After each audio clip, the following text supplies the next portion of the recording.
जाणता राजा हाच कायमस्वरूपी शिवसृष्टीच्या निधीसाठी एक मोठा स्रोत ठरला. 85ला सुरू होईपर्यंत आम्हाला माहिती नव्हतं की हे नक्की सुरू होईलच. तर संख्या खूप आहे, मग ती तर जमायला पाहिजे, त्यांनी प्रयोगापर्यंत यायला पाहिजे. तसं सगळे आम्ही हौशीच कलाकार होते. आम्ही काही कोणी पैसे घेत नव्हतो, काही कुठलं कॉन्ट्रॅक्ट नव्हतं, काही नव्हतं. सगळेच आपले शिवप्रेमी, एकच धागा व सगळे शिवप्रेमी. ते बिकटच होतं की माणसं येत नव्हती, त्यामुळे प्रयोग लावायला बाबासाहेब कचरायचे. शिवचरित्राचंच वर्णन असं होतं की सामान्य माणसांनी घडवलेला असामान्य इतिहास म्हणजे शिवचरित्र. आम्ही व्यावसायिक निर्मात्यांना कधी प्रयोग दिले नाही की हे तुम्ही चालवा, त्याच्यात तुमचं एवढं कमिशन, आमचं एवढं कमिशन, असं आम्ही कधीच केलं नाही. आम्ही सामाजिक संस्थेलाच प्रयोग देतो. इंग्लंडमध्ये किंवा साधारणपणे युरोपीय, अमेरिका वगैरे अशा देशांमध्ये सुरक्षेचे नियम विलक्षण कडक असतात. त्याचा खूप त्रास होतो काम करताना, आणि आम्हालाही झाला. प्रत्येक गोष्ट फायर प्रूफ आहे का, आणि ते त्यांना प्रत्येक गोष्ट म्हणजे काय आपण म्हणतो ना, बाप दाखव नाही तर श्राद्ध कर, तसं ते खरोखर फायर प्रूफ आहे का, त्याला आग लावून दाखव की त्याला आग लागत नाही किंवा नुकसान होत नाही. असं करता करता यामध्ये खूप वेळ जातो किंवा याचा मनस्ताप आम्हाला खूप झाला. आणि जी तुमच्या देशाची आजची अवस्था आहे आणि पुढच्या भविष्य काळाचा जर तुम्हाला एक अंदाज घ्यायचा म्हटला, तर अशी प्रत्येक प्रांतामध्ये महानाट्य निर्माण होणं ही काळाची गरज आहे. नमस्कार. स्वयंभू स्टुडिओच्या ए टू झेड पॉडकास्टमध्ये पुण्याचे नाटकवालेच्या आजच्या सेगमेंटमध्ये आपल्याकडे आले खास पाहुणे. नाटक या प्रकारातला एक खूप आगळावेगळा प्रकार जो महाराष्ट्राला आपण म्हणू शकतो, महाराष्ट्राच्या बाहेर जाऊन अख्ख्या भारताला एका व्यक्तीने दिला. ती व्यक्ती म्हणजे श्रीमंत शिवशाहीर बाबासाहेब पुरंदरे. आणि श्रीमंत शिवशाहीर बाबासाहेब पुरंदरे यांनी महाराष्ट्राला आणि नाट्यसृष्टीला दिलेलं एक अमूल्य योगदान म्हणजे जाणता राजा हे महानाट्य. महानाट्य हा प्रकारच आपल्याला पहिल्यांदा बघायला मिळाला तो जाणता राजाच्या रूपाने. गेली 40 वर्ष जाणता राजा हे महाराष्ट्र, भारत आणि भारताबाहेर जगातल्या अनेकांना एक नेत्रदीपक आणि हृदयस्पर्शी शिवचरित्राचा अनुभव देत आहे. हा जाणता राजाचा प्रवास कसा होता, हा प्रवास कसा चालू आहे आणि पुढे कसा चालू राहणार आहे, याबद्दल जाणून घेण्यासाठी आज आपल्या स्टुडिओमध्ये आलेले आहेत जाणता राजा आणि महाराजा शिवछत्रपती प्रतिष्ठान पुणेचे मुख्य व्यवस्थापक डॉक्टर अजितराव आपटे. नमस्कार अजितराव, तुमचं स्वयंभू स्टुडिओजमध्ये खूप खूप स्वागत आहे. मला पहिला प्रश्न असा आहे की मुळात जाणता राजा किंवा महानाट्य ही संकल्पना बाबासाहेबांच्या मनात आली कशी, हे कुठनं याचं बीज रोवलं गेलं?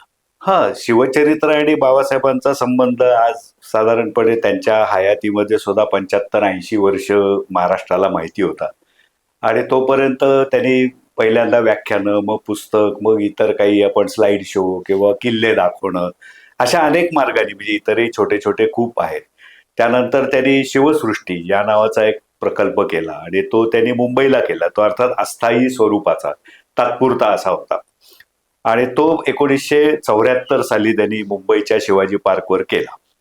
त्यावेळेला अर्थात पाऊस आणि थोडंसं रेल्वे संप वगैरे, त्यामुळे त्याला तितकंसं असं मोठं यश मिळालं नाही जे वाटलं होतं. पण त्या कार्यक्रमाची भव्यता आणि त्याच्यातली बाबासाहेबांची प्रतिभा, म्हणजे प्रतिभेतनं येणारी कल्पकता आणि बाकीच्या गोष्टी, कष्ट वगैरे, किंवा त्यांचा एक कार्यकर्त्यांचा संच, हा भल्या भल्या लोकांच्या नजरेत भरला. अगदी म्हणजे नाव घेऊन बोलायला हरकत नाही की यशवंतराव चव्हाण किंवा काँग्रेसचे त्यावेळचे रजनी पटेल आणि इतर वेळी वसंतराव नाईक मुख्यमंत्री होते, अशा अनेक, वसंतदादा पाटील, शालिनीताई पाटील, या सगळ्यांनाच एक जे मोठेपणाचं एक बाबासाहेबांच्या नजरेतून एक प्रातिभ दर्शन म्हणतात तसं तिथे झालं.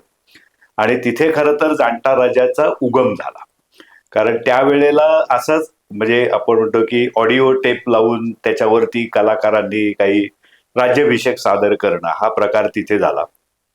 आणि त्यातली गंमत अशी आहे की शिवसृष्टी 1974 मध्ये जाणता राजाच्या संकल्पनेचा उगम झाला. तिथे काही प्रमाणात त्याच्यावर कामही झालं. आणि पुढे जाणता राजा हाच कायमस्वरूपी शिवसृष्टीच्या निधीसाठी एक मोठा स्रोत ठरला. असं ते एक वर्तुळाकार ती काय आपण म्हणतो की घडामोडींची यादी आहे. तर तिथे राज्याभिषेक करत होतो. म्हणजे त्यावेळचे कलाकार, प्रामुख्याने मुंबईचे कलाकार तेव्हा काम करत होते. कारण ते मुंबईपुरतंच प्रदर्शन होतं. इतर ठिकाणी काही ते जाण्याचा विषयही नव्हता. पण तो राज्याभिषेक लोकांना खूप आवडला. आणि बाबासाहेबांच्याही डोक्यात ती कल्पना दृढमूल झाली की आपण हे परत एकदा कायमस्वरूपी कुठेतरी शिवसृष्टी करूया. आणि दरम्यान आपल्याला अशा पद्धतीने सुद्धा शिवचरित्र सांगता येईल की नाट्याच्या माध्यमातून. हा. तोपर्यंत बाबासाहेबांनी काही नाट्याचं माध्यम फारसं हाताळलेलं नव्हतं. म्हणजे पूर्ण वेळचं नाटक लिहायचं आणि त्याचं सादरीकरण करायचं असं तेव्हाही झालं नव्हतं. तेव्हा फक्त राज्याभिषेकापुरतं ते होतं. 22 ते 20 मिनिटाचा तो कार्यक्रम होता. त्यावेळेला त्याला वसंत देसाईंनी संगीत दिलेलं होतं. तोही कार्यक्रम अतिशय गाजला, संगीतही गाजलं, बाबासाहेबांचा प्रयत्नही लोकांना आवडला. आणि पुढे तयारी मग सुरू झाली ती की हे जाणता राजा आपण कायमस्वरूपी आणि फुल फ्लेज म्हणजे पूर्ण आयुष्य शिवचरित्र आपण नाटकाच्या माध्यमातून मांडूया. खरं तर तो एक प्रकारे लाईट अँड साऊंड शो आहे किंवा होता. आजही साधारण तो तसाच आहे. म्हणजे माणसं त्याच्यात जरी जिवंतपणे काम करत असली, मोठ्या संख्येने काम करत असली, प्राणी सुद्धा असले, तरी त्याची मूळ संकल्पना जी आहे ती बाबासाहेबांच्या याच्यातनं चर्चेतनं मी सांगतो की त्यांनी असं म्हटलं की जर आपले महाराज हे जर लार्जर दॅन लाईफ आहेत, म्हणजे प्रत्यक्षापेक्षाही त्यांची प्रतिमा उत्कट आहे, त्यांचा म्हणजे आवाका प्रचंड होता वगैरे, तर मग त्यांचं दर्शनही तसंच का घडू नये. म्हणून मग ते त्याला आपण म्हणू की स्काय इज द लिमिट, अशा प्रकारचं हे महानाट्य प्रत्यक्षात आलं. आणि दुसरं असं की त्यांना एक इतिहासाचा साक्षात्कारही घडवायचा होता. त्यामुळे मग प्रत्यक्ष सगळं घडतानाच लोकांना का दाखवायचं, तर त्याशिवाय लोकांना कल्पना कशी येणार की तो काळ कसा होता. म्हणून मग सगळ्याच रिअलिस्टिक म्हणजे वस्तुनिष्ठ दर्शन घडवायचं, याच्या अट्टहासापायी खरं तर जाणता राजा निर्माण झाला. आणि मग त्यामुळेच मोठ्या संख्येने माणसं येणं, प्रत्यक्ष शिवाजी महाराज येणं, त्यांचा राज्याभिषेक दिसणं, महाराजांनी घोड्यावरनं एंट्री घेणं किंवा बाकीचे जे काही प्राणी त्यावेळेला वापरले जात होते की बैलगाड्या वापरल्या जात्या, उंट क्वचित प्रसंगी वापरले जात होते. आणि सगळ्या राजघराण्यांचं वैशिष्ट्य असतं ते म्हणजे गजदळ. आपण म्हणतोच की गजांत लक्ष्मी वगैरे, त्यामुळे हत्तीचंही दर्शन हे अपरिहार्य होतं. तसं या नाटकामध्ये घडवायचं ठरलं आणि त्याप्रमाणे ते घडत गेलं. अर्थात कसं आहे की कथनी और करणी याच्यामध्ये नेहमी बराच अंतर जातं. आणि ज्या वेळेला अशा काहीतरी नेत्रदीपक कल्पना असतात किंवा प्रतिभेचा प्रांत असतो तिथे ते प्रत्यक्षात येत नाही, हे लवकर येत नाही. त्यामुळे असंच झालं की 74 साली झाली, पण जाणता राजा कधी मंचस्थ झाला तर तो 1985 म्हणजे 11 वर्षाचा दीर्घ कालावधी त्याच्यामध्ये गेला. आणि माझा संबंध 1980 सालामध्ये आला. नाहीतर तोपर्यंत जे पहिल्या शिवसृष्टीमध्ये वगैरे मी फक्त गोष्टी ऐकलेल्या आहेत, माझा काही प्रत्यक्ष सहभाग नव्हता त्यावेळच्या त्या प्रयोगात. तुमचा पहिल्यांदा जाणता राजा बरोबर किंवा बाबासाहेबांबरोबर संबंध कसा आला? कुठल्या काय प्रसंग काय होता नक्की, कशा पद्धतीने? नाटकामुळेच आला. अच्छा. कारण मी त्यावेळेला प्रायोगिक नाटकामध्ये काम करत होतो. ड्रॉपर्स नावाच्या संस्थेचा मी सदस्य होतो. तिथून मी काही नाटकं केली होती. जाणता राजात आलो तो मी या महाराजा शिवछत्रपती प्रतिष्ठान हे त्याचं बॅनर आहे म्हणा किंवा ही त्याची संस्था आहे की ज्याच्या वतीने शिवसृष्टीची निर्मिती झाली होती, जाणता राजाची निर्मिती झाली. तर ती एक म्हणजे आपण म्हणतो की अधिकृत पंजीकृत तो एक ट्रस्ट आहे, न्यास आहे सार्वजनिक. तर त्याच्यामार्फतच ते झालं. आणि त्याचे एक विश्वस्त होते अच्युतराव कोल्हटकर.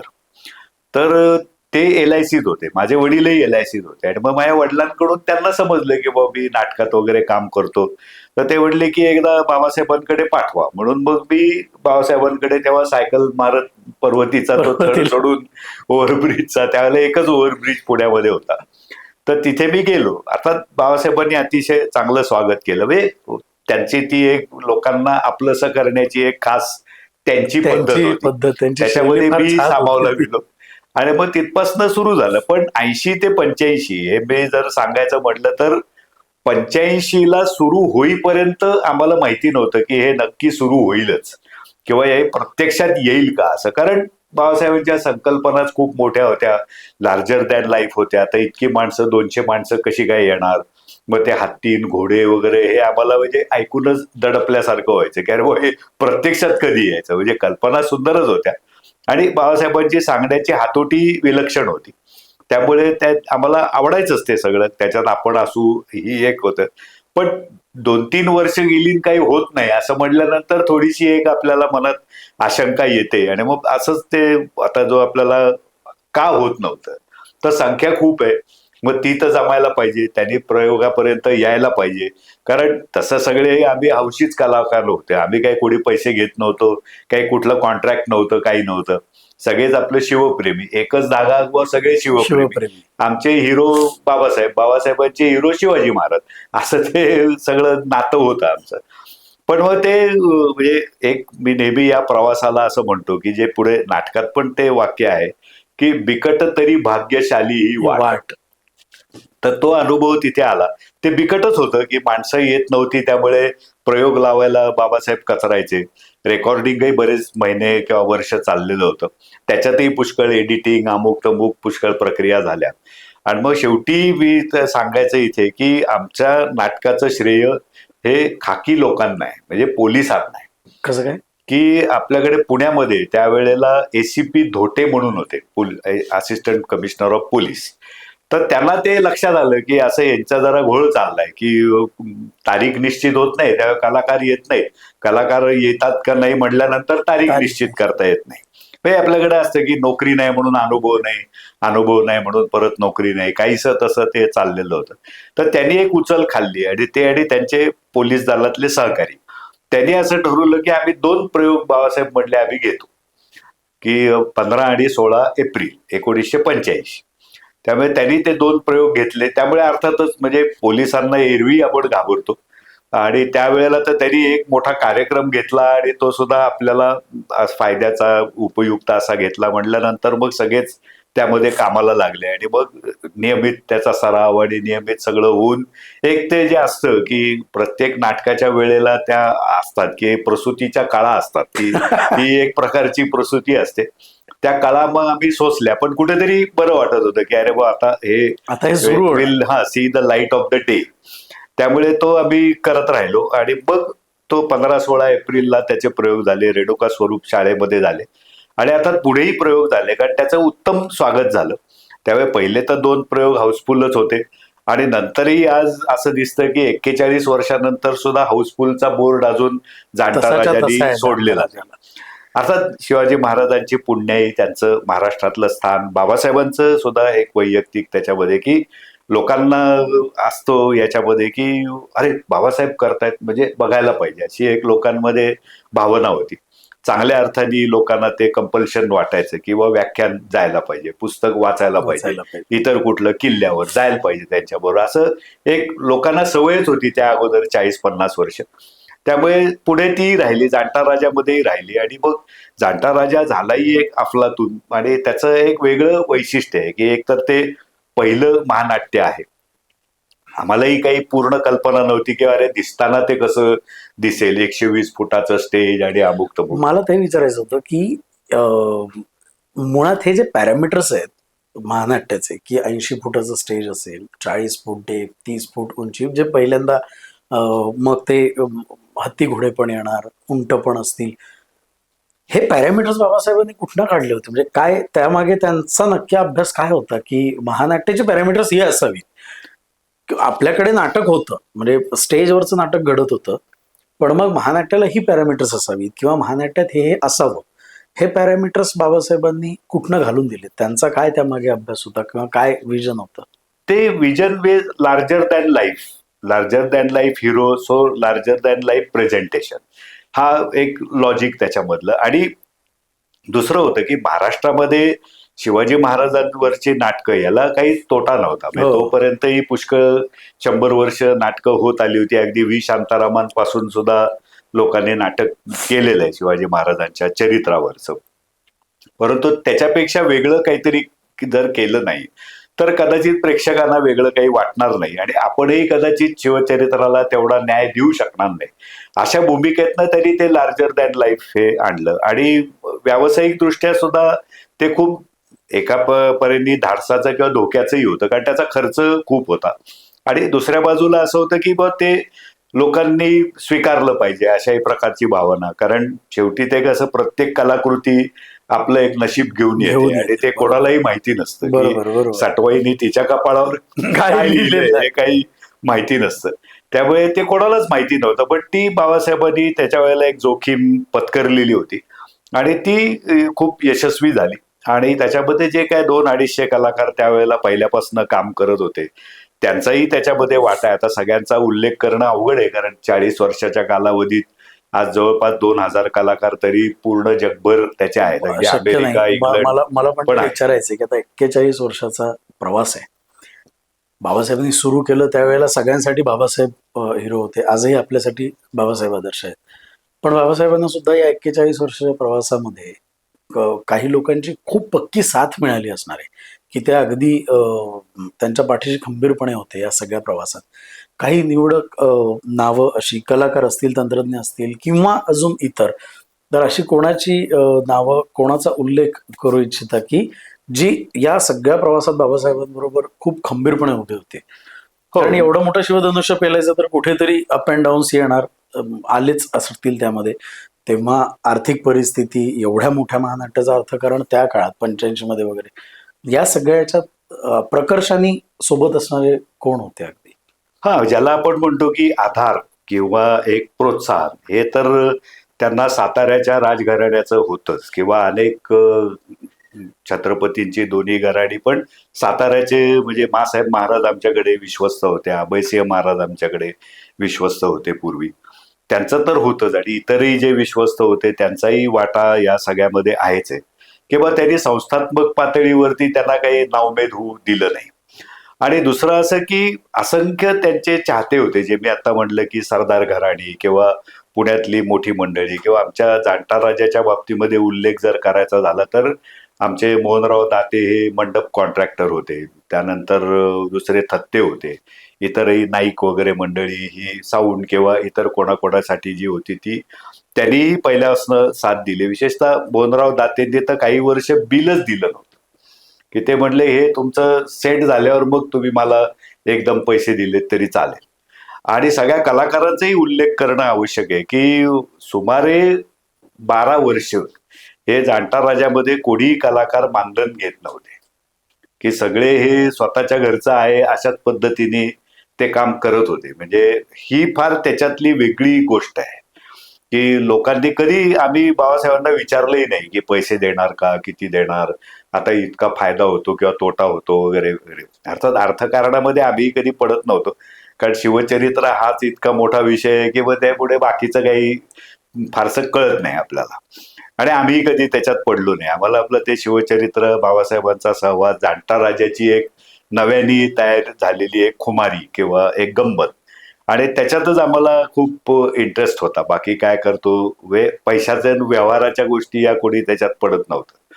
आणि तसं ते अनेक वर्ष चालू राहिल्यामुळे, सुमारे 12 वर्ष हे चालू होतं की लोकांनी विनामूल्य त्याच्यामध्ये काम केलं. त्यामुळे एक मोठा आधार सुद्धा या ऍक्टिव्हिटीला मिळाला. नाही तर आता 19व्या शतकामध्ये, 20व्या शतकामध्ये असं काम हे कोणी विश्वासही ठेवणार नाही की खरंच आहे. 12 वर्ष 12 वर्ष पैसे लोक न फुकट घेता काम करत होते आणि इतक्या मोठ्या प्रमाणावरच्या नाटकात. पण कुठेतरी असं पण आपण म्हणू शकतो का की जाणता राजामध्ये किंवा शिवचरित्रातले जे प्रसंग आहेत ते शिवचरित्रातले प्रसंगच या सगळ्याला लागू होतात असं आपण म्हणू शकतो कुठे? होतं ना. म्हणजे जसं एक आहे की शिवचरित्राचंच वर्णन असं होतं की सामान्य माणसांनी घडवलेला असामान्य इतिहास म्हणजे शिवचरित्र. तर जाणता राजाही त्याचं एक प्रतिबिंब आहे. म्हणजे शिवचरित्र ही फार मोठी गोष्ट झाली, पण त्याचं जे काही छोटं प्रतिबिंब आहे ते आमचं नाटक आहे. की इथेही कोणाला नाव आहे, पहिल्यापासून असंच आहे, एकालाही नाव नाही. आणि गेल्या 41 वर्षामध्ये कुठल्याही कलाकाराचं नाव कधीही आजपर्यंत वर्तमानपत्र किंवा कुठल्याही प्रसिद्धीच्या माध्यमामध्ये दिलेलं नाही. मला यायचं होतं या प्रश्नावर. कधीही सुरुवातीपासनं जसे जसे बदल होत गेले, एंटरटेनमेंट इंडस्ट्रीमध्ये जे बदल झाले किंवा त्याही काळात होतं की नाटकाचा हिरो महत्वाचा असेल किंवा नायिका महत्वाची असेल, मग ती नाववाली असेल किंवा सेलिब्रिटी असेल तर त्या नाटकाला बुकिंग असायचं किंवा याबद्दल कधी बाबासाहेबांना किंवा ट्रस्टीज किंवा तुमच्या कोणाच्या मनात असं नाही आलं की यात कोणी आपण सेलिब्रिटींना घ्यावं का, किंवा त्या लोकांना कधी कलाकार म्हणून रंगमंच? नाही, अनेक सेलिब्रिटीजनी कलाकार म्हणून काम करण्याची इच्छा व्यक्त केली होती, पण आपण कधी शिवाजी महाराज, जिजाऊ साहेब या अत्यंत महत्वाच्या भूमिकांमध्ये कुठल्याही बड्या नटाला, नटीला घेतलं नाही. म्हणजे नाववाल्या, पैसेवाल्या अशा कोणाला घेतलं नाही. कारण आपल्यासाठी पहिल्यापासून आजपर्यंत शिवाजी महाराज हेच हिरो आहेत, की लोकांनी शिवाजी महाराज बघायलाच यावं. ते चरित्र शिवाजी बघा. महाराजांच्या भूमिकेमध्ये कोणातरी नटाचं किंवा स्टारचं फिल्टर वापरलं जावं असं आपल्या डोक्यात कधी येतच नाही. कारण त्यांनी शिवचरित्रच बघायला यायचंय. ते करणारा माणूस कोण आहे ते बघायला यायचं नाही. तो योगायोगाने दिसतो म्हणून दिसतो, पण त्याला महत्व काही नाहीये. मग एक्स आहे का वाय आहे का झेड आहे, कोणी असेल तरी तो मेसेज घ्या, ते चरित्र पहा, स्वतःच्या आयुष्यात काहीतरी सकारात्मक बदल करून घ्या. एवढीच आपली भूमिका आणि अपेक्षा कायम राहिलेली आहे. पण जाणता राजातनं मोठे झालेले आणि नाव मिळालेले अनेक जण आहेत. असे कोण कोण तुम्हाला आठवत आहेत की हा हे जाणता राजामध्ये काम करून आता जागतिक पातळीवर किंवा फिल्म इंडस्ट्रीमध्ये असतील, नाटकांमध्ये असतील, खूप मोठं नाव झालेलं आहे? जागतिक पातळीवरचं एकच मोठं नाव आहे. म्हणजे इतरही काही स्थानिक पातळीवर मोठे झाले लोक नाही असे नाही, परंतु एकच आपल्याला सांगता येतं की विक्रम विक्रम गायकवाड. ज्येष्ठ रंगभूषाकार विक्रम गायकवाड. आता दुर्दैवाने त्यांना कै असं म्हणावं लागतं, परंतु ते खूप मोठे या नाटकातून झाले. आणि त्यांनी अनेक वेळेला ते बोलून दाखवलं की माझी सगळी जी काही म्हणजे पार्श्वभूमी आहे आणि उमेदवारी आहे ती सगळी जाणता राजामध्ये घडली. त्याचे कॅरेक्टर्स रंगवता मी बरंच काही शिकत गेलो. अर्थात पुढेही त्यांनी स्वतःला खूप डेव्हलप केलं आणि हिंदी म्हणजे आपण म्हणतो ना की साक्षात अमिताभच्या दाढीला हात लावणे इथपर्यंत त्यांनी मजल मारली. आणि म्हणजे पॉझिटिव्हली आपण हे म्हणायचं, गंमत म्हणून नाही. तर ते त्यांचं नाव अगदी घेणं आवश्यक आहे. दुर्दैवाने याच वर्षी काही महिन्यांपूर्वी आता ते गेले असले तरी सुद्धा त्यांचं एक ठसा जाणता राजावरती खूप आहे आणि त्यांनी सुद्धा ती गोष्ट कधी नाकारली नाही. म्हणजे आवर्जून ते सांगायचं. त्यामुळे अनेकांना आमच्याही बद्दल म्हणजे जाणता राजाबद्दल कुतूहल असतं की ते विक्रम दादा इतनी क्यों तारीफ करते थे, वो क्या है नाटक आखिर, कि वो हमेशा बोलते थे कि अरे इससे ही मैं निकला हूँ, सब ट्रेनिंग मेरी वही हुई है वगैरे वगैरे. तर त्याच्यामुळेही बडी बडी माणसं आमच्याकडे अजून त्यांना निदान माहिती आहे की जाणता राजा हे काय प्रकरण आहे. आणि पुढे योगायोगाने गंमत झाली की मी ज्यांचा अमिताभ बच्चनचा उल्लेख केला, अमिताभ बच्चन साक्षात आमचं नाटक बघून गेलेले की ज्यांच्या आय थिंक बीकेसीचा प्रयोग, हा बँड्राकुर्ला कॉम्प्लेक्सचा. या सगळ्या याच्यात पुढचं मला विचारायचं आहे, तुमचा प्रवास जाणता राजात कुठनं सुरू झाला, आतापर्यंतचा काय आर्क आहे? तुम्ही आलात तेव्हापासून जे टप्पे तुम्ही बघत गेलात जाणता राजाचे आणि तुमची वाढ जाणता राजामध्ये कशी होत गेली किंवा प्रतिष्ठानमध्ये तुम्ही कसं कसं पुढे गेलात? निश्चितच. म्हणजे एक तर मला इथे अगदी उशिरा, म्हणजे मी 80 साली आलो तरी सुरुवातीला मी दुय्यम भूमिकांचीच प्रॅक्टिस केलेली होती. पण नंतर मात्र शेवटच्या म्हणजे 1-2-3 वर्षांमध्ये साधारण 82 ते 85 मध्ये आणि माझी सगळ्यात गाजलेली भूमिका आहे औरंगजेबाची. ती मला अगदी शेवटी मिळालेली, म्हणजे डिसेंबर 84 किंवा जानेवारी 85, की 3-4 महिन्यांनी नाटकच आलं. त्याच्यामध्ये मी ते गेलं, ते सगळ्यात शेवटी लिहिलं गेलं, रेकॉर्ड केली गेली ती भूमिका आणि ती मला मिळाली आणि त्याच्यामुळे आज माझी प्रामुख्याने त्याच्यामुळे ओळख आहे. पण माझ्या ज्याला आपण म्हणू की ते ज्याच्यात कौतुक होतं ते आपल्याला आवडतंच, किंवा औरंगजेब हे खूप स्ट्रॉंग कॅरेक्टर आहे इतिहासामधलं. पण त्यातली दुसरी जी माझी भूमिका आहे कविभूषणाची, सुरुवातीपासून मी शहाजीराजे, आदिलशाही वजीर, कविभूषण आणि औरंगजेब अशा 4 भूमिका नियमितपणे करतो आणि कधी गरज पडली तर इतर पण मॉबमध्ये वगैरे मी जातो. परंतु या 2 भूमिका ज्या आहेत औरंगजेब आणि कविभूषण, या निश्चितपणे चॅलेंजिंग भूमिका आहेत. आणि दुसरं आणि पुन्हा एका पाठोपाठ त्या करणं, म्हणजे कविभूषण औरंगजेब कविभूषण हे खूप लागून हे थोडं धावपळीचं पण आहे आणि थोडंसं तुम्हाला सगळं म्हणजे बेरिंग घेणं बदलणं ह्याच्यासाठी चॅलेंजिंग आहे. आणि तो म्हणजे माझ्यासाठी ते कायमच मला शिकवणाऱ्या भूमिका राहिल्या. आणि बाकीचं सुद्धा असं आहे की जाणता राजा हे एक चालतं बुलतं ट्रेनिंग इन्स्टिट्यूट आहे. कारण इतक्या संख्येने माणसं सतत येणं आणि ती बदलत राहतात. आता सगळीच काय 250 माणसं एकच संच कधीच राहू शकत नाही. प्रत्येक मालिकेला त्यातले 10, 20, 50 बदलत जातात आणि आपल्यालाही एक नवीन नवीन अनुभव मिळतो. कारण प्रत्येक नवीन माणूस म्हणजे नवीन अनुभव, यात काही शंका नाही. आणि दुसरं असं की ह्याच्यामुळे तुम्हाला शिवचरित्राचा उत्तम परिचय होतो, तुम्हाला महाराष्ट्राच्या लोककलांचा परिचय चांगला होतो, महाराष्ट्राच्या भूगोलाचा परिचय चांगला होतो. आणि आता तर भारत आणि भारताच्या बाहेरही जाणता राजा जाते, तर मीच ते आग्रहपूर्वक काही वेळेला केलेलं आहे ते. आता सर्वांच्या सहकार्याने हे प्रत्येक वेळेला कंसात लक्षात ठेवायचं, कारण जाणता राजाचं यश हे एकट्याचं किंवा एक ठराविक 4 डोक्यांचा असूच शकत नाही. असू शकत नाही, कारण मला हा. कायम एक गोष्ट जाणवते की जाणता राजा शिवचरित्रावर आधारित शिवचरित्राचा प्रतिबिंब असलेलं शिवचरित्र प्रतिबिंब असलेलं महानाट्य. शिवचरित्र is equal to teamwork आणि Jaanta Raja equal to 100% teamwork आहे. तुम्ही पुढे कसं कसं तुमचं हा, आणि पहिले काही याच्यामध्ये आपल्या भूमिका करणं, मग त्या चांगल्या करणं, त्याचं काय कौतुक वगैरे याच्यामध्ये गेली. म्हणजे आणि सुरुवातीची 12 ते 12 वर्ष मी फक्त कलाकार होतो, आणि मग 97 सालापासून मी आता त्याचा व्यवस्थापक पण आहे. म्हणजे दुहेरी जबाबदारीमध्ये असं म्हणायला हरकत नाही. आणि त्याच्यातून खूपच म्हणजे याला आपण म्हणतो की एक व्यक्तिमत्वाला पॉलिश होणं, किंवा तुम्हाला सतत चॅलेंजेस येऊन तुम्हाला काम करायला लागणं. कारण दिसतं जेवढी गोष्ट कुठली जेवढी आकर्षक दिसते, तेवढी ती आतमधनं तितकी आकर्षक नसते. ती आव्हानात्मक असते, कटकटीची असते. आणि ते आता ते बिकट तरी भाग्यशाली तसं आहे ते. तर तसं मलाही ते आहे, कारण आता 40-41 वर्ष झाली, का त्याच्या आधीची 5 वर्ष प्रॅक्टिसची बघायला गेली तर 45 वर्षामध्ये मी किती हजार माणसांना भेटलो असेल, आता मलाही पटकन सांगता येणार नाही. ती भेटल्यानंतरच दिसेल, अरे हा इथे भेटले होते, तिथे भेटले होते, एवढंच आहे. आता अगदी हा म्हणजे आपण एक म्हणतो की पसारा किंवा हा परिवार आता आंतरराष्ट्रीय आहे. इंग्लंड, अमेरिकेत सुद्धा आता तशी आपल्या ओळखीची परिचयाची काम करून गेलेली माणसं आहेत. बरोबर, तिथे प्रयोग भारतात झालेले. सुद्धा आता महाराष्ट्राव्यतिरिक्त 10 राज्यांमध्ये आपण आतापर्यंत प्रयोग केलेले आहेत. आणि हिंदी मुलखामधलं मार्केटिंग हे कदाचित माझं इंडिव्हिज्युअल कॉन्ट्रीब्युशन आहे जाणता राहिलं. बाकी व्यवस्थापन हे दैनंदिन कॉन्ट्रीब्युशन आहे, त्यात काही वेगळं म्हणावं असं नाहीये.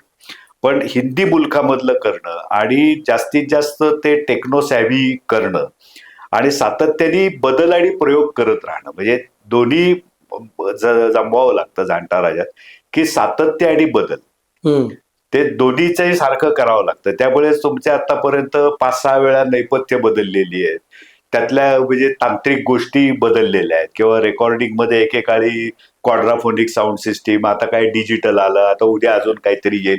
कारण तंत्रज्ञान हे आता म्हणजे एक प्रकारे ते तुम्हाला तुमच्या मागे खेचून नेत आहे असे. आधी साध्या पद्धतीचं रंगमंच होता अगदी, आणि हा फिरता रंगमंच करावा किंवा यामध्ये ही टेक्निक आणली तर अजून ही कोणाची संकल्पना होती खरं तर? फिरता रंगमंच हेही म्हणजे आता या बहुतेक मोठ्या संकल्पनांमध्ये बाबासाहेब आहेतच, आणि बाकीचेही जे मंडळी असतात आमच्यातली होती, आणि जे कोणाकोणी वेगवेगळ्या याच्यात, कोणी इंजिनियर होतं, कोणी आर्किटेक्ट होतं वगैरे, याही लोकांचं त्याच्यामध्ये योगदान आहेच आहे.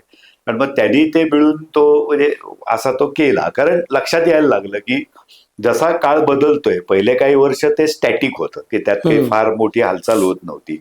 मग साधारण 5-1 वर्षांनी आपण काहीतरी दरवाजा उघडेल किंवा बुरुज हे होईल अशा प्रकारचा प्रयत्न केला. पण नंतर मग ते आपण सगळं मेकॅनिकल केलं.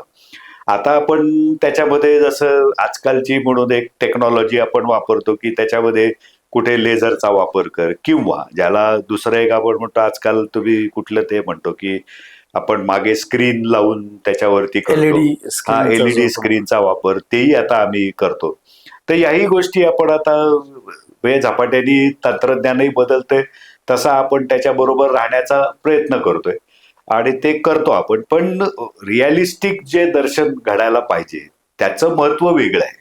ते काय टेक्नॉलॉजीमुळे लोकांना कळतं की शेवटी टेक्नॉलॉजी आणि खरं काही ते घडत नाही. आणि ऐतिहासिक याच्या बाबत काय असतं की प्रेक्षकांच्या स्वतःच्या काही कल्पना असतात, बरोबर, की किल्ला कारण त्यांनी स्वतः बघितलेला असतो, ते काहीतरी एक विजन घेऊन येतात की शिवाजी महाराज, त्यांची हत्यारं, त्यांचं काय बाकी त्यांनी निर्माण केलेलं नौदल, अमुक तमुक, कुठे ना कुठेतरी कल्पना लोकांना असते आणि दोन्ही पाहिजे असतं. म्हणजे हे एक प्रकारे कसं आहे की वस्तुस्थिती आणि सत्य हेही तुम्हाला सोडता येत नाही, आणि तुम्हाला पूर्णपणे ते प्रत्यक्ष आम्ही दाखवू म्हणलं तर तेही शक्य नाही. त्यामुळे कुठेतरी तुम्हाला तंत्रज्ञानाची मदत घेऊन जे काही आपल्यामध्ये त्रुटी असतील त्या पूर्ण करायला तंत्रज्ञान वापरता येतं आणि पुढे जाता येतं.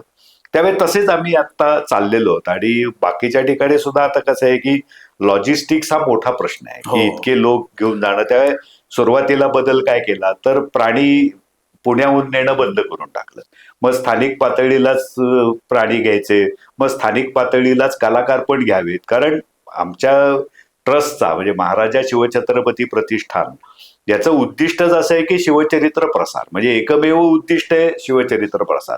त्यामुळे मग आम्ही स्थानिक कलाकारांना पण घेतो. कारण जसं आहे की सीइंग इज बिलिव्हिंग, तसं प्रत्यक्ष जेव्हा तुम्ही काम करता त्यावेळेला जास्त लक्षात राहतं.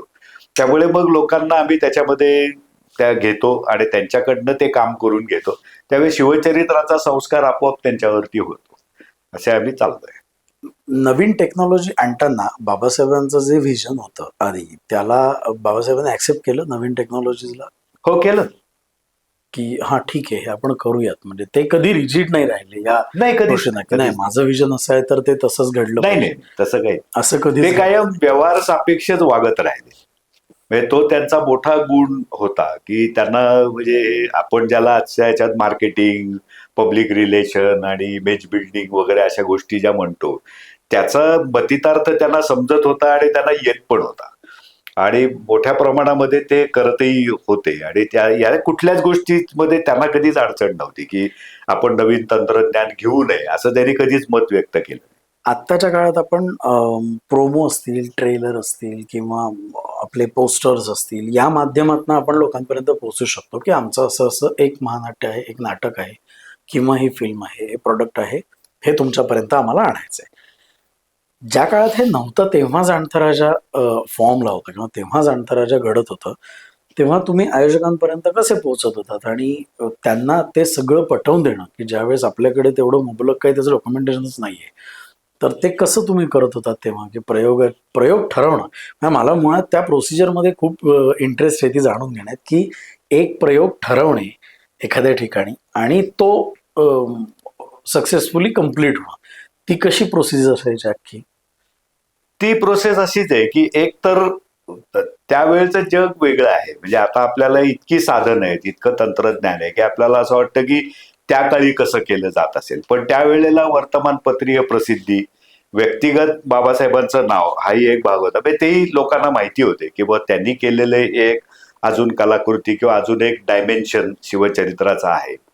तर तोही विषय होता. आणि दुसरं असं की त्यावेळेला या प्रकारे कोणी केलं नव्हतं. म्हणजे तो ज्याला आपण म्हणतो की पहिलेपणाचा जो मान असतो त्याचा हा. याच्यामध्ये फायदा चांगला मिळाला. आणि अनेक लोकांना त्यांची वैयक्तिक किंवा संस्थेची त्यांच्या ही एक जनसंपर्क म्हणा किंवा एक प्रकारे फंड्स मोबिलायझेशन अशा प्रकारे याचा उपयोग चांगला होत होता. म्हणजे आम्हाला ट्रस्ट म्हणून किंवा निर्माती संस्था म्हणून जेवढे पैसे आजपर्यंत मिळाले असतील त्याच्या काही पट जास्त हे आमच्या संयोजकांना मिळालेले आहेत. म्हणजे अनेक शाळांच्या इमारती बांधून झाल्या, अनेक संस्थांचे अनेक प्रोजेक्ट झाले, कोणाकडे 2-2, 4-4 रुग्णवाहिका आल्या किंवा असं असं जे लागतं एक इन्फ्रास्ट्रक्चर आपण म्हणतो ते अनेक जणांचं उभं झालं महाराष्ट्रामध्ये. आणि अनेक जण त्याचा म्हणजे कृतज्ञतेने उल्लेखही करतात, त्यांच्या अहवालामध्येही आपल्याला दिसतं. आणि असं ठिकठिकाणी हे केलेलं आहे आणि आम्ही त्याच्यासाठीच पहिल्यापासून प्रयोग देत आलेलो. आम्ही व्यावसायिक निर्मात्यांना कधी प्रयोग दिले नाहीत, की हे तुम्ही चालवा, त्याच्यात तुमचं एवढं कमिशन, आमचं एवढं कमिशन, असं आम्ही कधीच केलं नाही. आम्ही सामाजिक संस्थेलाच प्रयोग देतो, किंवा ज्यांचं काहीतरी सामाजिक उद्दिष्ट आहे, वैयक्तिक उद्दिष्ट नाहीये. आणि पुन्हा त्याच्यातही आम्ही पाहतो, की जसं आहे की शैक्षणिक संस्था किंवा काहीतरी वैद्यकीय मदतीसाठी काम करणाऱ्या संस्था, ज्याला आपण म्हणतो की एक काहीतरी चांगला तात्विक पाया आहे किंवा एक सात्विक भूमिका आहे, त्यांनाच आम्ही ते देतो. आणि हा कुठेतरी फायदा झालेला आहे. म्हणजे धोरणात्मक निर्णय जो आजही कायम आहे त्याचा तो फायदा आहे, की लोकांनाही थोडासा विश्वास त्याच्यामुळे जास्त वाटतो, की अरे हे काही कुठल्याही एखादा धंदेवाईक निर्माता येईल आणि तो खेळ लावेल असं नाहीये. हे त्याला वेगळं किंवा आम्ही सुद्धा असं ठेवलेलं आहे, की ज्या खरं तर मार्केटिंगच्यासाठी अडथळा आणणाऱ्या गोष्टी आहेत, की आम्ही कधीही गुटखावाल्याची जाहिरात संयोजकाला लावू देत नाही. आमच्या नाटकाच्या प्रिमायसेसमध्ये दारूची कुठलीही जाहिरात आम्ही कधीही घेऊ देत नाही. मग काय त्यांचे आमचे संबंध बिघडले तरी सुद्धा काही हरकत नाही, किंवा ते नाही घेतले आमचे प्रयोग तरी सुद्धा आम्हाला चालतं. असे काही घेतल्यामुळे लोकांच्या मनामध्ये आता हे करताना सुरुवातीच्या काळात त्रास झाला असेल का, तर झालाच असेल. मग तो मलाही काही वेळेला झाला नाही का, तर झाला. कारण तुम्ही सोवळी भूमिका घेतली की काही तुम्हाला अडचणी येतच असतात. येणारच. पण कालांतराने त्याचा फायदा असा होतो, म्हणजे आता over A period of 4 decades or so, तो फायदा असा होतो की तुमची विश्वासार्हता वाढते. हम्म. त्यामुळे उशिरा होतो, पण तो पक्का फायदा होतो की लोक म्हणतात अरे नाही, हे अगदीच बाजारू आणि धंदेवाईक लोक नाहीयेत, यांच्याकडे काहीतरी याचं नाटक पण सात्विक आहे आणि यांचं बाकीचा व्यवहार पण प्रामाणिक दिसतो, की बा पैसे मिळतात म्हणून काही पण करत नाही. त्यामुळे तो आता फायदा झालेला आहे. अगेन जवळचा फायदा बघण्यापेक्षा लांबचा फायदा हा, जास्त विचार कारण करा. ती भूमिका नाहीये ना. पहिल्यापासून कसं आहे की शिवचरित्र जास्तीत जास्त लोकांपर्यंत पोहोचलं पाहिजे, म्हणजे जसं भौगोलिक विस्तार खूप पाहिजे, संख्येचा विस्तार खूप पाहिजे, हेच धोरण आहे. की आपलं बॅलन्स शीट किती तगडं होतंय ही भूमिका नाही. पण ह्या सगळ्या गोष्टी जपताना एवढे कलाकार जॉईन होतात, तंत्रज्ञ जॉईन होतात, अनेक नवीन व्यक्ती जॉईन होतात. कलाकारांची निवड करताना किंवा संस्थेमध्ये येणाऱ्या नवीन व्यक्तीची निवड करताना काय फिल्टर लावलं जातं, किंवा काय तुम्ही बघता त्यामध्ये की हा ही व्यक्ती संस्थेमध्ये असावी किंवा यांना आपण कलाकार म्हणून घेऊ शकतो, याचे काय एक पॅरामीटर्स आधीपासून आखलेले आहेत? खरं तर ते म्हणजे शिवाजी महाराजांचे होते तेच आम्ही कॉपी करतोय, दुसरं काही म्हणण्यासारखं नाहीये. की त्यांनी जे निकष ठेवलेले होते की कौशल्य, म्हणजे ज्या कामासाठी आपण त्याला घेतोय त्याच्यात त्याचं कौशल्य किती, आणि दुसरं इंटिग्रिटी, म्हणजे त्याला तुमचा हेतू किंवा काम याच्याविषयी किती आस्था आहे आणि किती प्रामाणिकपणा आहे, तोच आम्ही बघतो. बाकी कुठलीही गोष्ट आम्ही बघत नाही. जात, धर्म, पंथ वगैरे, भाषा, याला आम्ही काही महत्व देत नाही. माणूस आपलं काम चांगलं करतो का आणि तो त्या कामाशी निष्ठावान आहे का. व्यक्तिगत त्याचं कोणाबद्दल चांगलं वाईट मत असलं तरी हरकत नाही, पण कामाशी जोपर्यंत निष्ठा आहे तोपर्यंत इथे कोणाला काही अडचण येत नाही. जाणता राजाला आतापर्यंत कधी कुठल्या राजकीय भूमिकेतनं काही त्रास किंवा काही सपोर्ट असं कधी काही झालंय का, की एक पर्टिक्युलर बट ऑफ जाणता राजाला वलय बाबासाहेबांचं आहे, तर बाबासाहेबांच्या वलयामुळे किंवा त्या नावामुळे कुठल्या राजकीय पक्षाचा किंवा कुठल्या राजकीय व्यक्तींनी पर्टिक्युलरली टार्गेट केलं किंवा सपोर्ट केला, असं कधी काही घडलंय का? असं फारसं काही सांगता येत नाही आपल्याला, की शिवाजी महाराजांचं आपल्याला मोठेपण पाहिजे ते दाखवणारं हे उत्तम माध्यम आहे, म्हणजे हे नाटक आहे. अशा भूमिकेतनं प्रामुख्याने हा वैयक्तिक किरकोळ बाबतीमध्ये विरोध, टीका, शेरेबाजी ही अनेक वेळेला झालेली नाही ना. परंतु कुठल्या पक्षाची ती भूमिका आहे असं काही आपल्याला कधी म्हणता येत नाही. सर्व पक्षीय लोकांनी, सर्व विचारांच्या, म्हणजे आपण राजकीय तत्वज्ञान म्हणतो, त्या सगळ्या लोकांनी अक्रॉस दी बॉर्डर आमचं नाटक घेतलेलं आहे आणि त्याचा कोणालाही काही पश्चाताप झाला असं आजपर्यंत दिसलेलं नाही. म्हणजे कारण ते कसं आहे की ती ताकद किंवा ते वैशिष्ट्य शिवाजी महाराजांचं आहे, की आज कुठल्याही पक्षाचा शिवाजी महाराजांवर काही अधिकार नाहीये आणि ते कुठल्या पक्षामध्ये राहू शकत नाहीत, कारण ते सगळ्याच्याच वरती आहे. बरोबर. त्यामुळे मग ते त्याचा फायदा आम्हाला कुठेतरी होतो, किंवा हे शेवटी शिवचरित्र आहे. हे म्हणजे काय आपण कोर इश्यू काय आहे, तर ते शिवचरित्र आहे. त्यामुळे आपोआपच सगळ्यांनाच ती बंधनं येतात, आमच्यापासून समोरच्यांपर्यंत ते प्रेक्षकांपर्यंत. की जसं आमच्याही नाटकामध्ये लावणी बघून कोणी शिट्टी नाही वाजवत, कारण लोकांना माहित असतं शिवाजी महाराजांचं नाटक शिवाजी महाराजांचं आहे. किंवा वेडावाकडा दंगा झाला, कधी काय कुठे लाईट गेले, काही गडबड झाली, पाऊस आला, जे माणसाच्या कंट्रोलमध्ये नाहीये, अशा गोष्टी घडल्या तरी लोक अतिशय समजुतीने आणि एक सहानुभूतीने त्याच्याकडे बघतात, की अरे हे आपल्याला आवडणारं काम करणारी माणसं आहे, की शिवचरित्र तिकडेही आवडते इकडेही आवडते, मग थोडंसं आपण समजून घेतलं पाहिजे. ही भूमिका कायम दिसते. जाणता राजांनी लंडनवारी केली आहे, शिवचरित्र आपण लंडनला दाखवलं. एक व्यवस्थापक म्हणून मला तो लंडनचा अनुभव ऐकायला खरंच आवडेल, की तुम्ही कसं ते तिथपर्यंत पोहोचलात. तो प्रयोग एवढं मोठं अर्थकारण, कारण तोपर्यंत अनेक गोष्टी बदललेल्या होत्या. सो त्यात काय अनुभव आले आणि तो कसा सक्सेसफुली आपण तिथनं केला प्रयोग? तो असाच आहे, म्हणजे कुठलाही प्रयोग यशस्वीच व्हायला पाहिजे, दुसरं काही त्याला पर्याय नसतो. फक्त लंडनमध्ये करताना आता इतक्या लांब जाणं आणि तिकडची परिस्थिती, म्हणजे भौगोलिक आणि बाकी नियम वगैरे, तर हे इंग्लंडमध्ये किंवा साधारणपणे युरोपीय, अमेरिका वगैरे अशा देशांमध्ये सुरक्षेचे नियम विलक्षण कडक असतात.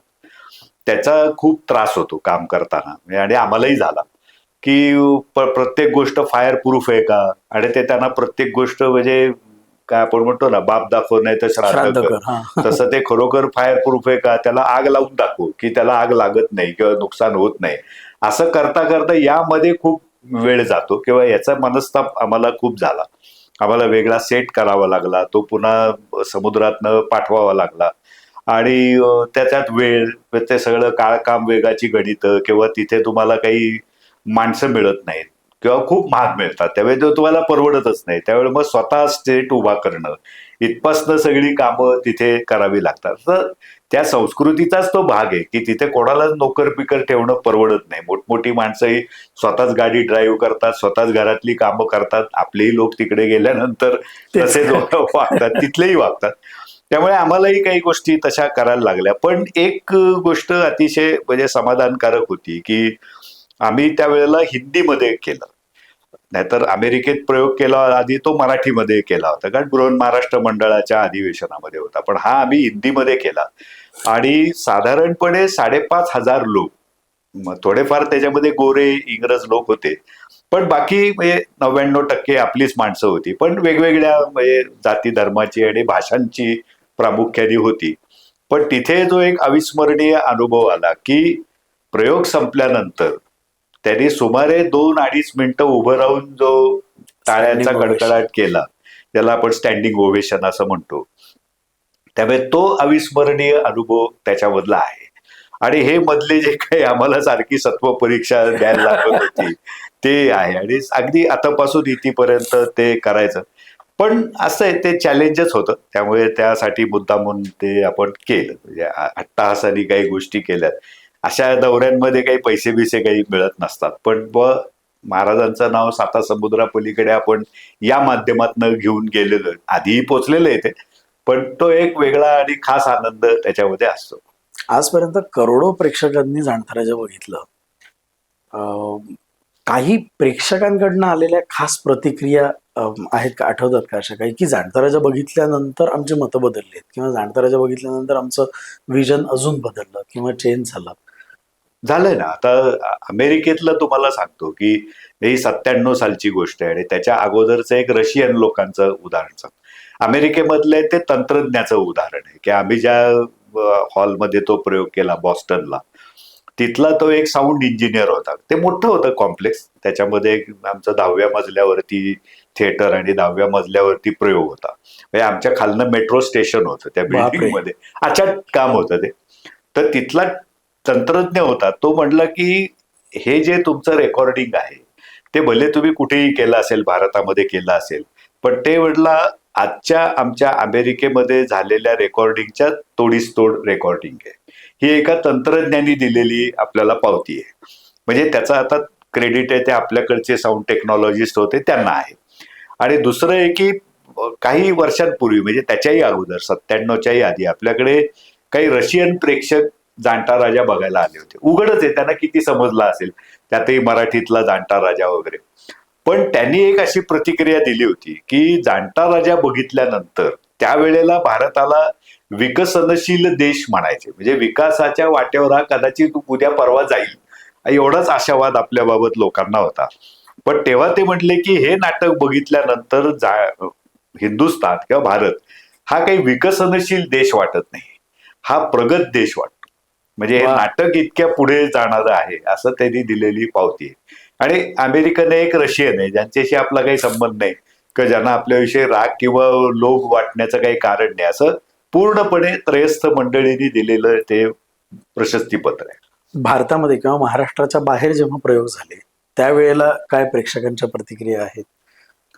शिवचरित्र बघून, की जिथे शिवचरित्र माहिती नाहीये किंवा छत्रपती शिवाजी महाराजांबद्दल काही गैरसमज असतील, त्याबद्दल काय प्रतिक्रिया होत्या प्रेक्षकांच्या काही? हा, त्यातल्या म्हणजे थोडंफार बघायला गेलं तर गुजरातमध्ये आपण खूप वेळा गेलेलो आहे, 14-15 वेळा गेलोय.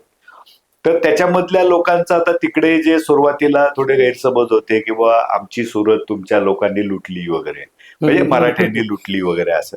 तर त्याच्यामध्ये जे आपण म्हणजे ते काही सगळं थोडक्यात दर्शन आपण जे घडवलेलं आहे आणि प्रत्यक्ष गेल्यानंतरही तुमचा संपर्क येत असतो, त्याच्यामधनं आपण ते समज जवळपास संपवलेला आहे तो, की मराठी गुजराती असं काही त्याच्यामध्ये भाव नव्हता. ते मोगलांची होती म्हणून ती महाराजांनी लुटली म्हणून का? सुरतेवर आला गेला. हा, तर ते शाहिस्ते खानाने माझ्या मुलकाची खराबी केली म्हणून मी तुमच्या शहराची खराबी केली आणि ती भरपाई करून घेतली. म्हणजे एक आपण कायम लक्षात ठेवायला पाहिजे. या निमित्ताने मी सांगतो की माझ्या पुस्तकातही मी ते लिहिलेलं आहे की सुरतेची मोहीम ही लुटीची मोहीम नाहीये, तर नुकसान भरपाईची मोहीम आहे.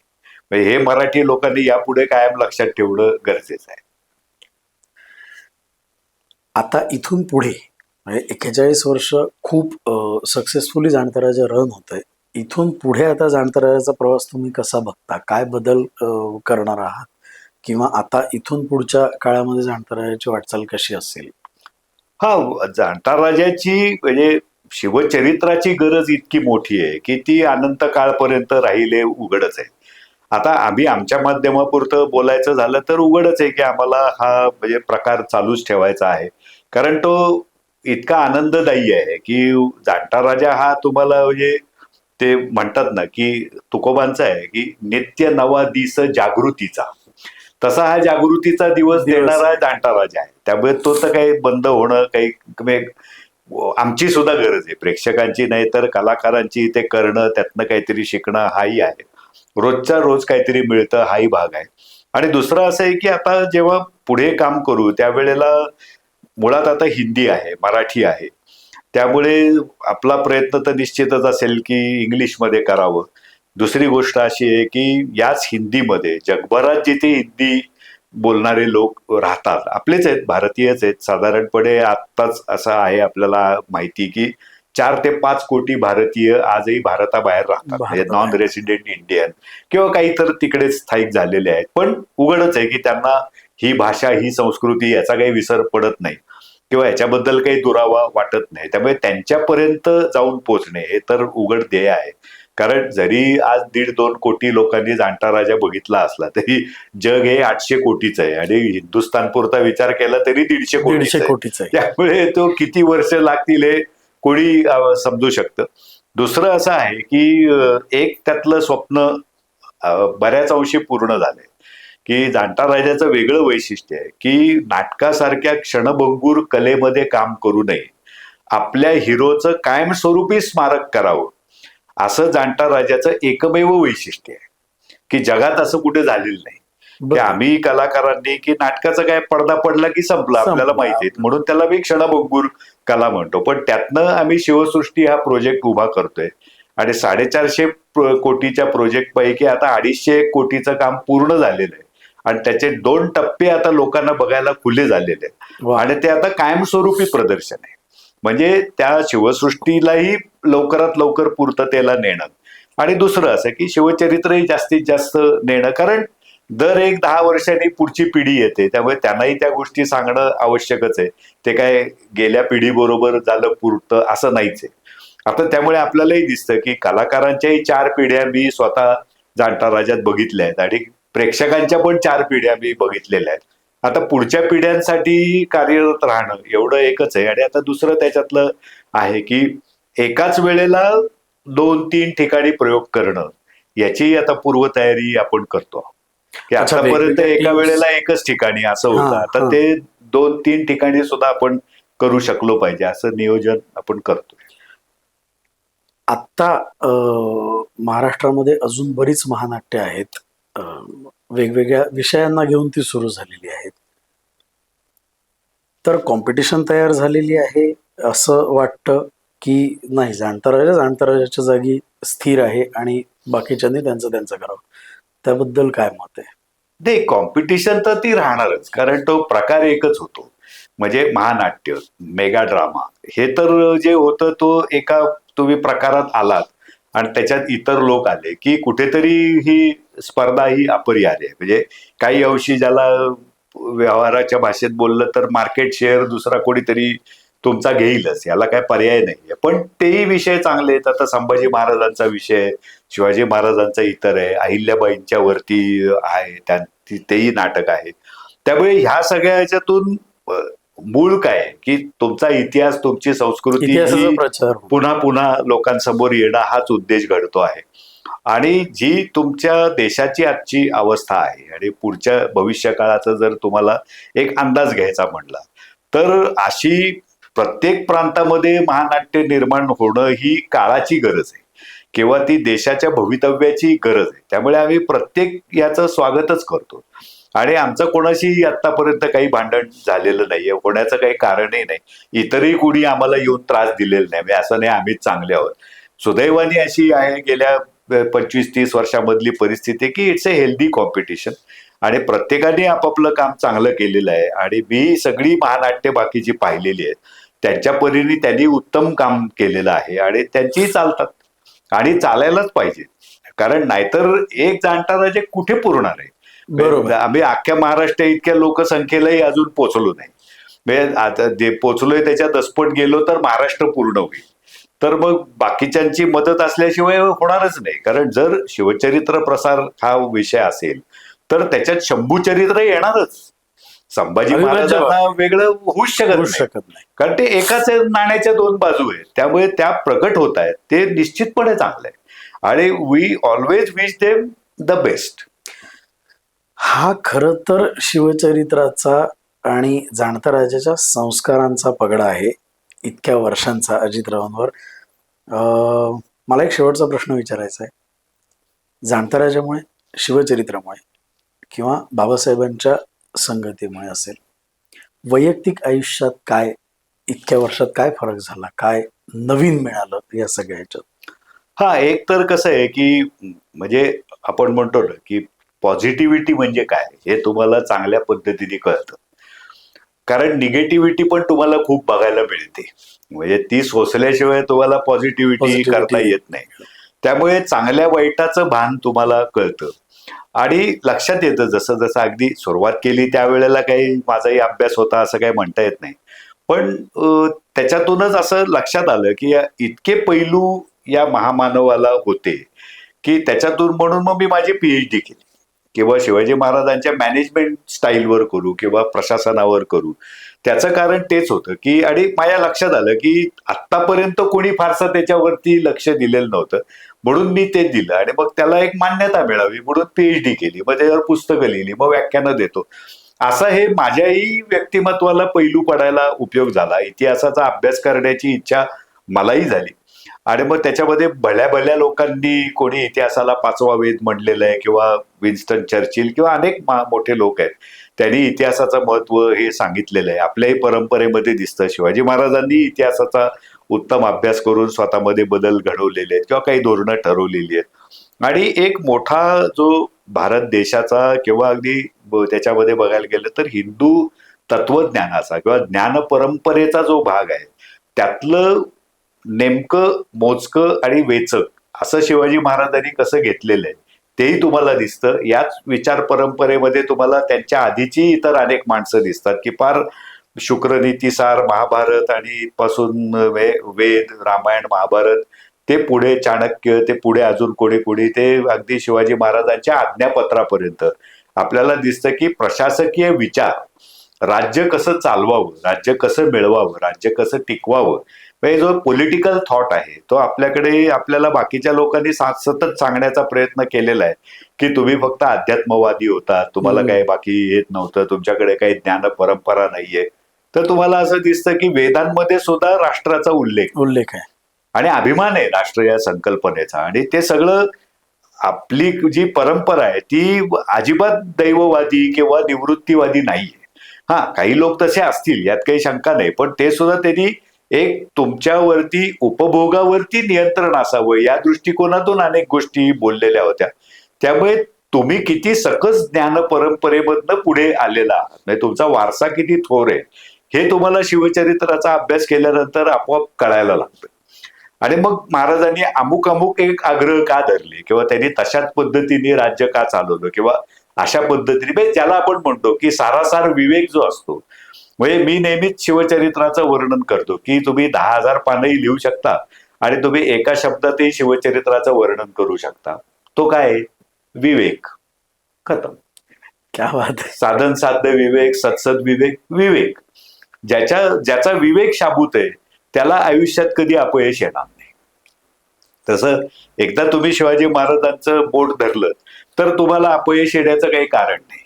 हा, इकडे इकडे तुम्ही प्रत्येक गोष्ट ते नाही तुम्हाला देणार नाही, कारण ही इज अ स्पिरिट, ते काही बरोबर. व्यक्ती नाहीये. परंतु तुम्ही जर योग्य मार्गाने ते योग्य शिकून घेतलं तर तुमच्या आयुष्यामध्ये खूप सकारात्मक बदल होतात. आणि ते सगळ्यात महत्वाचं काय आहे तर कोणी न सांगता किंवा कोणी डोक्यावर न बसता ते होतात.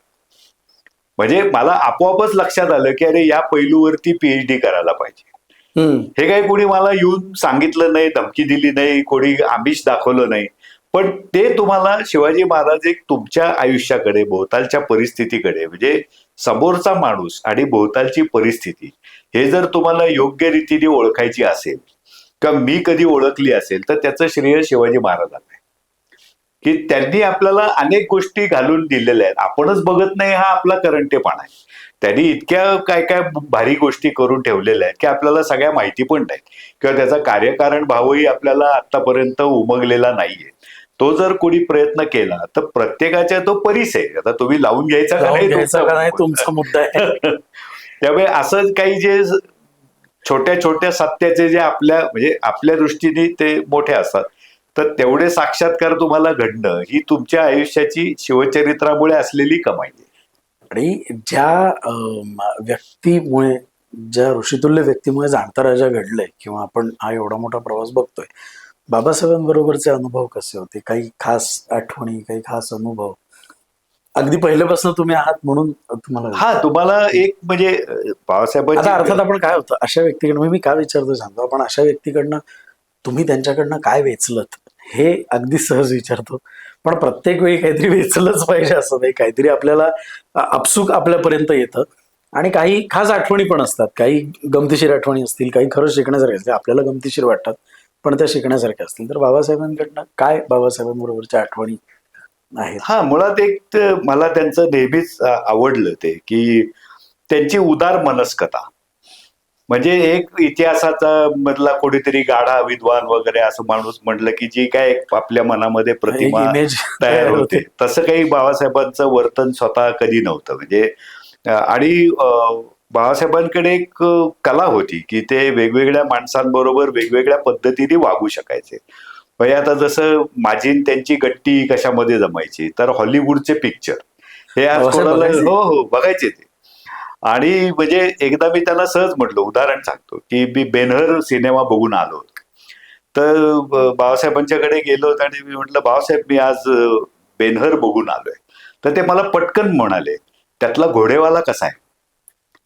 म्हणजे हे जे फोटोग्राफिक मेमरी आणि उदार मनस्कता म्हणलं ते की बाबासाहेब आणि हॉलिवूड हे म्हणजे ते हॉलिवूडचे सिनेमे पण इतक्या बारकाईने बघायचे. आणि मग सहजपणे आम्ही अर्धा तास त्या बेनहर बद्दल बोलत होतो, बारीक सारीक गोष्टी त्याच्यामधल्या, ते अगदी तो पिक्चर तसा काढण्यामागची भूमिका, म्हणजे सेसिल बी डिमिल वगैरे वगैरे असं पुष्कळ म्हणजे त्यांच्याकडून बघायला पण मिळायचं. मग नंतर आम्ही बेनहरवरती एकदा कार्यक्रम पण केला होता, आपल्या कलाकारांना सगळ्यांना बेनहर चित्रपट दाखवला होता आणि त्याच्यावरती मी माझ्या बुद्धीने काही निरूपण केलेलं होतं. पण असं त्यांच्याकडे ती खुली दृष्टी होती की शिवाजी असं नव्हतं त्यांचं. बाकीच्या सुद्धा गोष्टींमध्ये ते खूप रस घेऊ शकायचे. म्हणजे ज्याला आपण आता ते लोक मानत नाहीत की लेखक, वक्ता एवढंच त्यांची खूप लोकप्रिय अंग आहेत. लोक ती बरोबरच करून ठेवतात तेवढ्याच ते बरोबरच आहे. पण ते एक ज्याला आपण म्हणतो की रसिक प्रेक्षक होते, हे तुम्हाला फारसं कोणाला माहिती नाही. प्रेक्षक होते म्हणून एवढं उघडच आहे सगळं चांगलं. त्याशिवाय त्यांना प्रेक्षकांना काय पाहिजे ते कळलंच नसतं आणि कसं द्यायचं हेही कळलं नसतं. म्हणजे आता तुम्हाला दुसरं सांगतो की त्याच्यानंतर म्हणजे अगदी एक समजा 10 वर्षांपूर्वी हे बेनहरचं मी सांगतो 80-81 सालामधलं सांगतोय.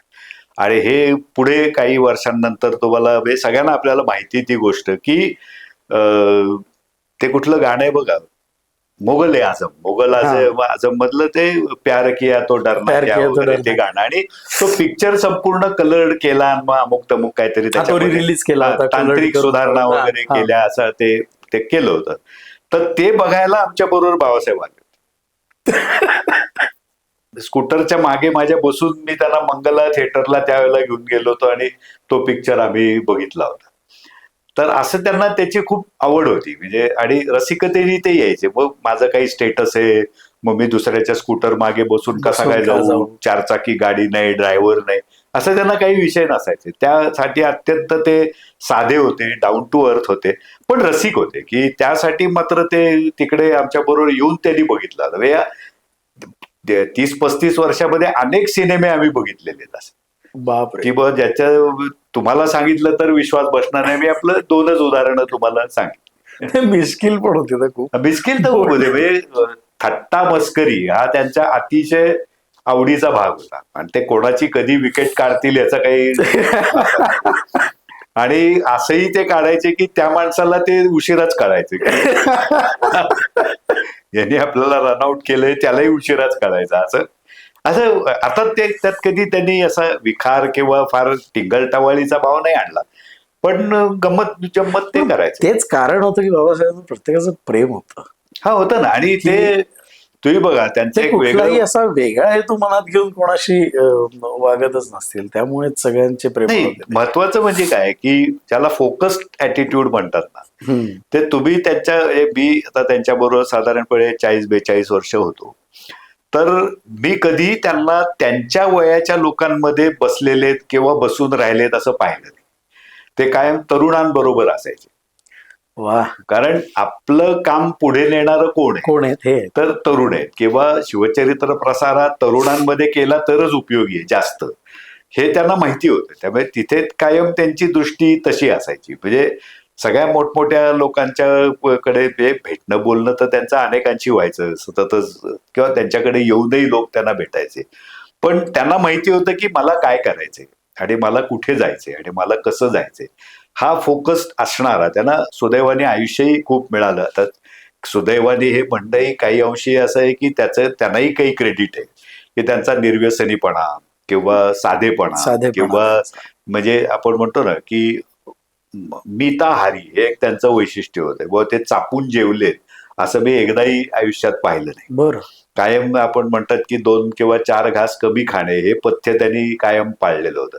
त्यामुळे आणि काही अंशी त्यांना अनुवंशिकही काही देणगी मिळालेली होती की चांगल्या तब्येतीची, आणि ते त्यांनी सांभाळून ठेवलं आणि पुढेही नेलं. नाही तर मग 99 वर्षापर्यंत कार्यरत राहणे एरवी आणि कार्यरत राहणं हे महत्वाचं, की 99 वर्षात जगणं वेगळं, 99 वर्षापर्यंत कार्यरत होते अगदी शेवटपर्यंत.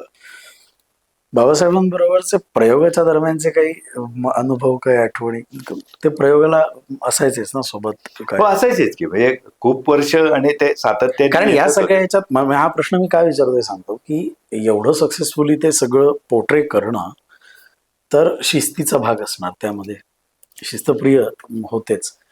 त्यातले काय अनुभव की नाही या दिवशी काहीतरी बिघडलं किंवा या दिवशी काहीतरी झालं आणि ये नॉ चॉबे, मला हे नकोय, किंवा त्याच्यात ते त्यांचं एकच होतं की म्हणजे एक डिग्निफाईड वे ऑफ असायचं, की ते काय म्हणजे की ते मग मौन पाळायचे.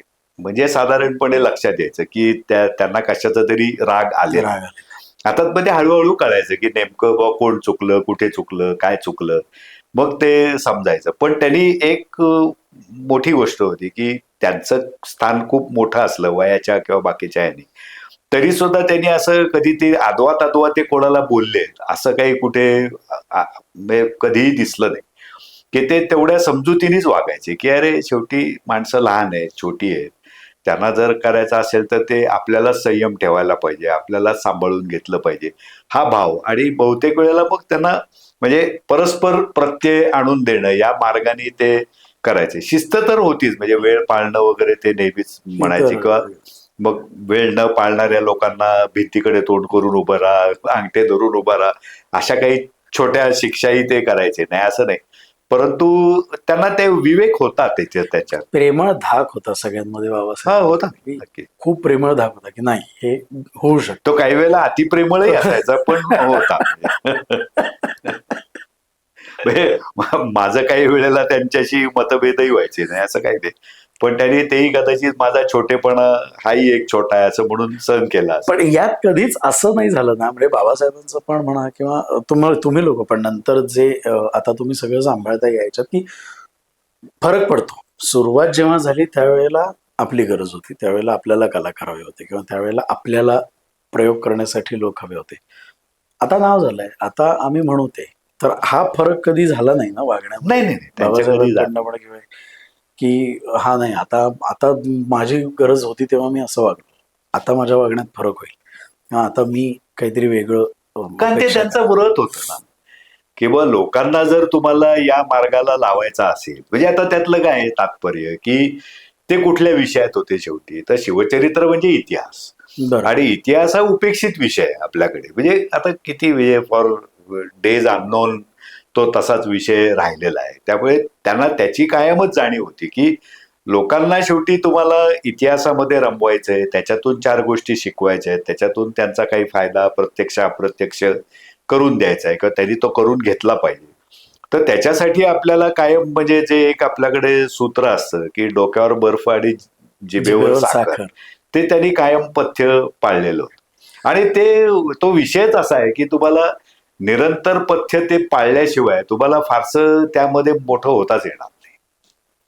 हे सगळं ऐकल्यानंतर एकच वाटतं, इतिहासात रमणाऱ्या माणसाला भविष्य दिसलं होतं आणि त्या भविष्याला बघून त्यांनी एक वाक्य जाणत्या राजात लिहून ठेवलेली आहे, एक ओळ लिहून ठेवलेली आहे, बिकट परी भाग्यशाली ही वाट.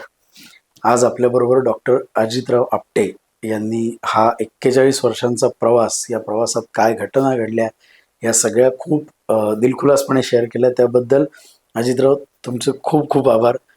आणि जाणता राजाच्या पुढच्या वाटचालीसाठी स्वयंभू स्टुडिओकडनं खूप खूप शुभेच्छा. जाता जाता मला एक गोष्ट शेअर करावीशी वाटते. मी भाग्यशाली आहे कारण मी सुद्धा एका मधल्या काही काळासाठी जाणता राजाचा भाग होतो. जाणता राजात मीही कलाकार म्हणून काम करत होतो आणि त्यावेळेला मला या सगळ्या चांगल्या व्यक्तींचा खूप छान सहवास लाभलेला आहे आणि त्याचंच प्रतिबिंब आत्ताच्याही आयुष्यावर दिसतं बऱ्याचदा. कारण जाणता राजाला एका शब्दात जर डिफाईन करायचं असेल तर तो शब्द म्हणजे सर्वोत्तम संस्कार वर्ग. धन्यवाद. धन्यवाद.